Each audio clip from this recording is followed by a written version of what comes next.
Hello, I'm Sudarshan, a Starshine Star, and I'm so happy that you're here with me. Today is Thursday. It is January 16th. It's 2025. And I like to start all of my clips with the three opening prayers. They're in Sanskrit and Telugu, and they're short. It's the Guru Mantra, the Ganesha Mantra, and the Gayatri Mantra. And I do this to bless, protect, uplift, and inspire you, me, and this clip. All right. Om, Om, Om. Guru Brahma, Guru Vishnu, Guru Devo Maheshwaraha, Guru Sakshat Parabrahmam Tasmahi Sri Guruvena Namaha. Om Suklam Bharataram Vishnum Sishivarnam Chatupujam Prasanavaranam Dhyaye Sarva Vigno Prashantaye Om Bhuva Suvaha Tatsavitur Varenyam Bhako Devasya Dhimahi Dhiyo Yonaha Prachotayat Om Shanti Shanti Shanti. All right. This is going to be part one of a series that I'm just starting. And let's see, the rough working title of it will be LA Fires Part 1, The Resnicks, because the Resnicks deserve their very own little clip here. I've been putting off, this is...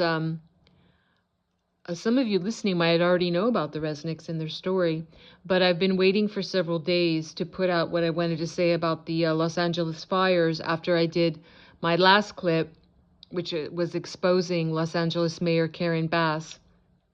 And there's a lot of exposure that needs to happen on this whole subject. But I've been very busy. I'm a spiritual teacher and a soul healer, and I work while I'm awake and I work while I'm asleep in the astral realms, helping out on the soul level and doing a lot of things. And it doesn't matter where you are in the world, whenever something like this happens, whether you're an American or not an American, you feel it. Most people do. So along with all the other things that are going on the earth right now, there's a lot of good happening. We're going into a much lighter period, but we're still in the chaotic changeover time. So, I don't need to explain that to anyone. No matter where you are on the earth, you see something chaotic, a lot of change happening, and it is leading for the better, but this is still the kind of the rough waters time. And God bless all the people and all the animals in California. I'm going to say more about that in another clip because there are kind of two sides to address to what's happening there. I just want to devote this to the Resnicks. I looked into them right after the Pacific Palisades fire was starting. I found out about them, and I was looking at different sources to get more information. The best thing I found was actually a story put out 2 years ago in 2022.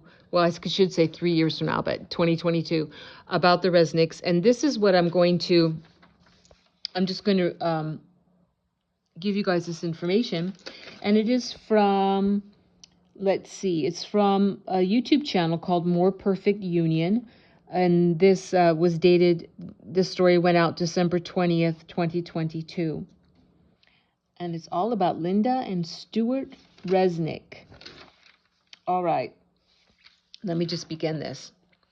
While 40 million Californians suffer through unprecedented drought, one billionaire couple owns a massive share of the state's water system, seized in a series of secretive meetings 2 decades ago. That system was largely paid for by the very taxpayer whose water these billionaires hold hostage. Urban water systems are desperate for water, but in 2023 they'll receive just 5% of what they requested from the state. The Resnicks are the biggest farmers in California.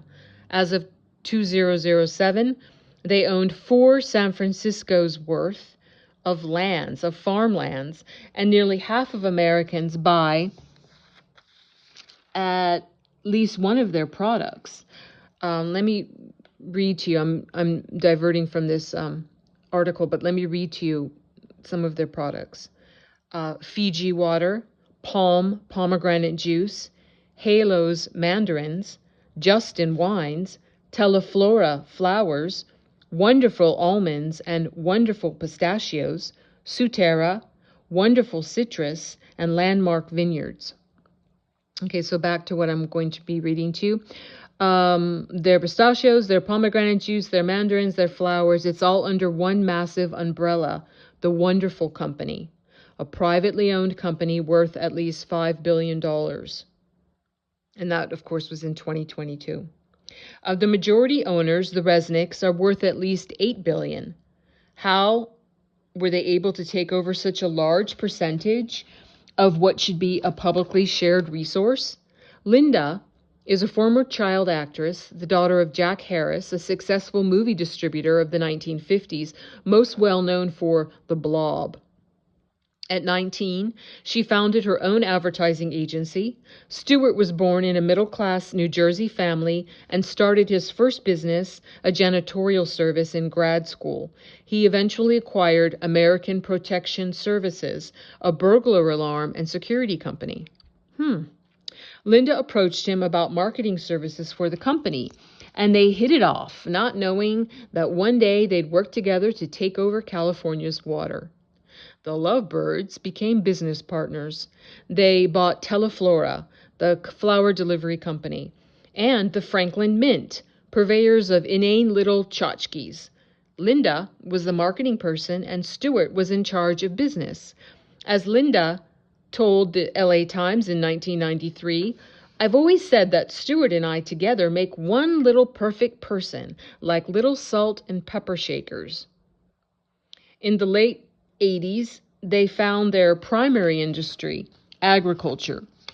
They got into the pistachio business. Lynda said, "We've done more for the pistachios than anyone ever since it was planted in the Garden of Eden. My husband should be canonized for all the work he's done."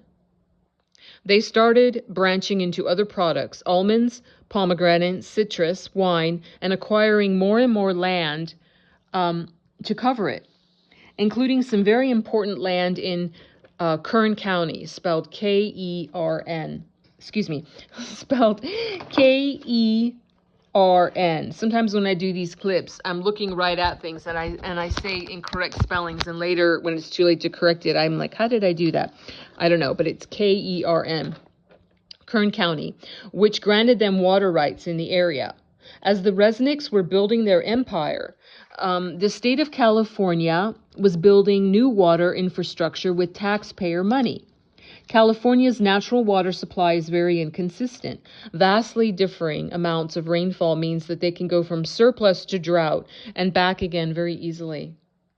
So they build water banks to store water during surpluses to have during droughts.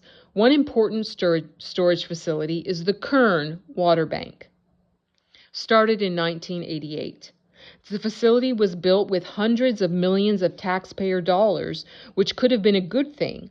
The purpose of the people of California would have owned the water, but there were two Californians thirstier than the rest, and they wanted more water. Lynda and Stewart Resnick. And they held a lot of political power. We'll get to that later, the author of this says. In 1994, state water officials, water infrastructure contractors, and agricultural landowners with water rights arranged a secretive meeting at a resort in Monterey Bay, California. These groups, a mix of private companies and public agencies, rewrote California's water rules without any input from voters, taxpayers, or legislators. The new rule, called the Monterey Plus Agreement, or the Monterey Amendments, were devastating for Californians and great for agricultural billionaires. The original code included urban preference, a long-standing rule that in times of drought, the State Water Board would give urban areas where people live access to water supplies before agricultural interests. Monterey axed that. That means in times of drought, the water systems for normal Californians would have to buy water from private companies because they weren't getting it from the state. The new agreement also loosened regulations on paper water. That's water that doesn't necessarily exist anywhere but on paper. The full quantities of water that providers could have but don't actually need to have. Today, 5 times as much water has been promised and sold as actually exists. And importantly, the meeting changed ownership of the Kern Water Bank. What once belonged to the state was transferred to a few private water contractors, one of which was Westside Mutual, a wholly owned subsidiary of Wonderful Foods. The wonderful employee who runs Westside, Bill Fillmore, is the chairman of the public organization that manages the Kern Water Bank. Boom!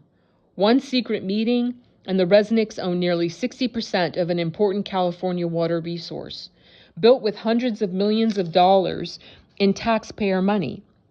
The new ownership, combined with the rules on paper and surplus water, meant that during times of drought, the Resnicks could sell Kern water back to the state water systems. They took Californian taxpayers' water and sold it back to them, both literally as the water supply and also to grow expensive food like gourmet pistachios and pomegranate juice. They converted the people's water into products many cannot afford. And that's just one water bank. The Resnicks also have control of other water boards and have been sued for directing more water towards their properties. So how did they get away with this Chinatown-level chicanery?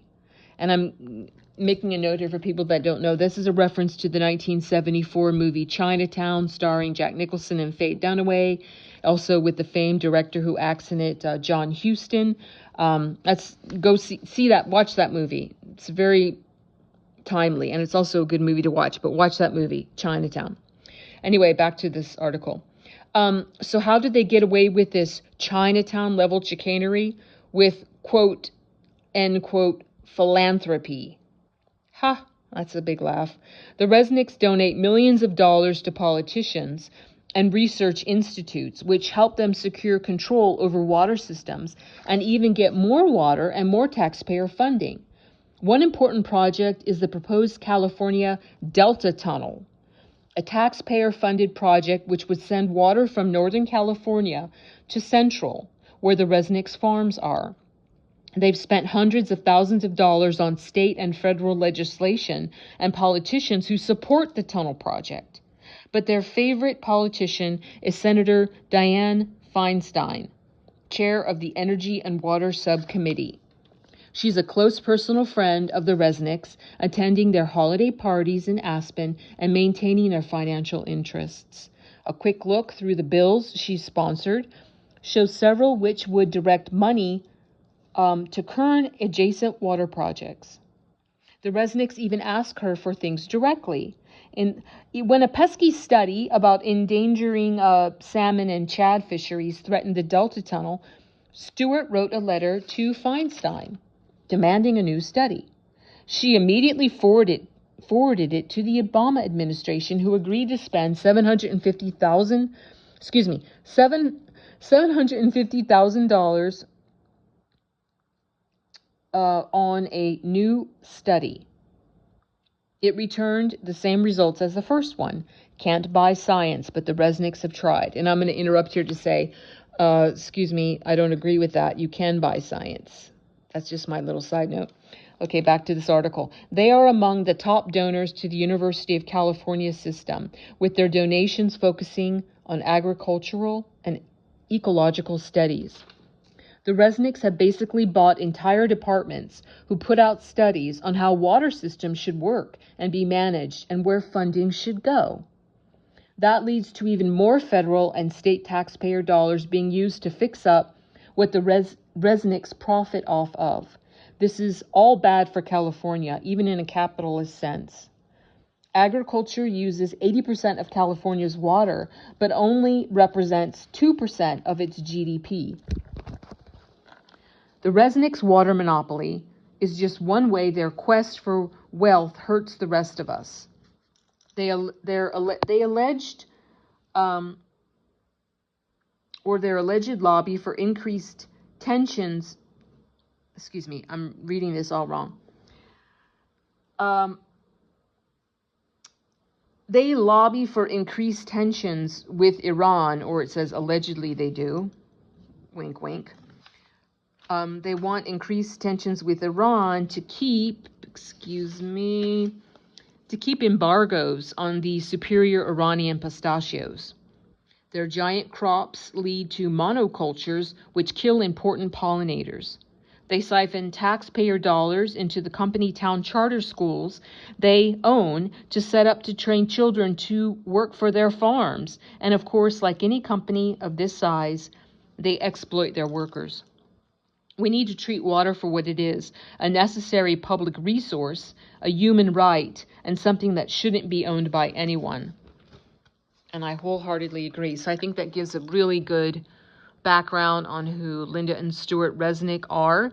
And but I have to go a little bit deeper here, that from what it seems, they are not the bosses. As I've said so many times on so many of my clips, which you can find out if you're not looking at my YouTube channel, which is called It's the Dazzling of the Light, or you can just go to YouTube and type in @Sudarshana Starshine Star to access my well over 100 clips there on varied content. I think it's pretty good stuff. I think you'd enjoy checking it out. And why not join my YouTube channel? If you like this content, please remember to like, share, and subscribe. I've been banned from almost all of my other social media. So I was never really big on IG, on Instagram, but I've recently refocused my efforts there, starting about a little over a month ago after my 4th TikTok in 11 months was banned, and I didn't want to start a 5th TikTok channel, especially as we're waiting to see any day now if TikTok itself will be banned in the United States. I like TikTok. I hope that won't happen. But anyway, on Instagram, I'm at Sudarshana_Starshine Star. So go there and check that out too. And why not join it? I try to put good content up there as well with images. And what I'm saying is Lynda and Stewart Resnick, as wealthy as them you might think, billionaire or whatever, they're not the bosses. No, they're obviously working under the auspices of bigger bosses, and they all seem to be part of the Khazaria Mafia, or the KM, as it's called. And it's very interesting, links to tunnels, for those of you that have done research and know about the vast underground tunnel system that runs all under the United States and runs all over the world, and even under the ocean floor. This is a huge topic that I can't go into again here, but it's quite interesting. So while they may be talking about the Delta Tunnel project as something having to do with water, these tunnels are always connected to much more profitable things like child sex trafficking, human trafficking, drugs, arms, and also the side shoots for, I'm just going to say on here because I can't say it, but for Adreno, and for, that's all I'm going to say on here. If you don't know about it, I'm sorry, I can't be more specific as of right now. So what I wanted to say that I've said repeatedly, if you go in my controller series on my YouTube channel, just scroll down and you'll see it. It's clearly marked. Several times I've put out clips under the controllers label. The United States of America was hijacked. My country was hijacked in 1871. It used to be a constitutional republic called, in regular capitalization, United States for America. It was hijacked by the evils via European banksters. And it goes back to the satanic royal papal bloodlines out of the Vatican and to the crown, to the British royals. And it's a big subject, so you can go back and learn about that because I can't go into it here other than to say that it's really true that the biggest trick the devil ever did was to convince people that he wasn't real. Satan is very real, and Satan and his minions have divided up for thousands of years this world into principalities on the earth.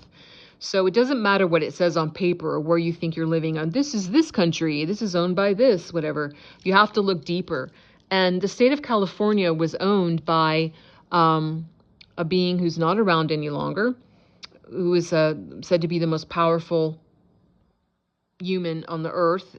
He was the gray pope. Each pope, there's a white pope, which is kind of the front man, which is not a very powerful person. Then there's the black pope, which is leads the Jesuit military faction. The Jesuits are a satanic military force that protects the Vatican and its interests.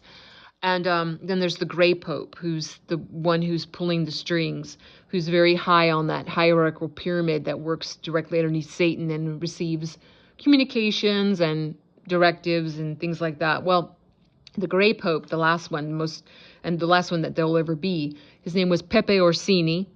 And the Orsinis are part of the original satanic Maximus clan. You might recognize that out of ancient Rome. But these beings, these children of Cain, these seed of the serpent, they came out of ancient Phoenicia city-states, then went into Sumer and then Babylonia. And from there, as they kept getting progressively kicked out for all their satanic evil that they were doing, they infiltrated into ancient Egypt, then ancient Rome, and from there into rest of Europe, and then Asia, North America, all over the place. So we have been in the cleanup stages. That's what the end times mean. It doesn't mean the end of humanity. It means the end of these evils and their minions, the end of the seed of the serpent rule, satanic rule. So the state of California was property of the Orsini clan. If you look on the California state flag, it has a bear on it. Orsini, in Italian, orso means bear. Orsini means little bear. So California was owned, was property, satanic principality of this Maximus, now called Orsini clan. And they were of the 13 satanic papal royal bloodline families that were based out of Venice and Rome. They were very, very powerful. So you can understand a lot of the things that's happening in California right now, including these Los Angeles fires. And I'll get more into that into part 2 of this series, along with some other facts and things that you can I like everyone to check for yourself. I'm giving you these stories, but don't believe me. Do your independent research. Don't use Google. Don't look at Wikipedia for information. That's laughable. Use Bing Brave browser or other independent browsers to get you to sites like Rumble or BitChute, or go on Telegram. YouTube still has some good things. UgeTube, spelled UGE tube, also has some good stuff. Look into it for yourself. When you see the research, it'll blow your hair back. It's there, even though we're heavily censored. There's still enough that you can find out. Just don't believe me blindly. I don't want anyone to do that. But I've done tons of research, independent research. So I'm giving you the benefit of that, along with my thumbs up and best wishes for you.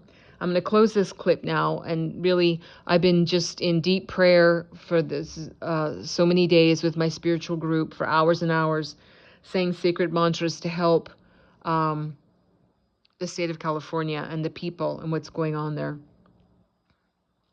So God bless all of them. God bless all of you. I'm going to close this with the closing prayer. It's in Sanskrit and Telugu, and what I'm saying is God bless all beings in all worlds. Om Loka Samasta Sukhino Bhavantu. Loka Samasta Sukhino Bhavantu. Loka Samasta Sukhino Bhavantu. Om Shanti Shanti Shanti. Peace, peace, peace. I'm sending you and yours big love and hugs. God bless you and yours. I'll see you when I see you. And bye-bye for now. Be well.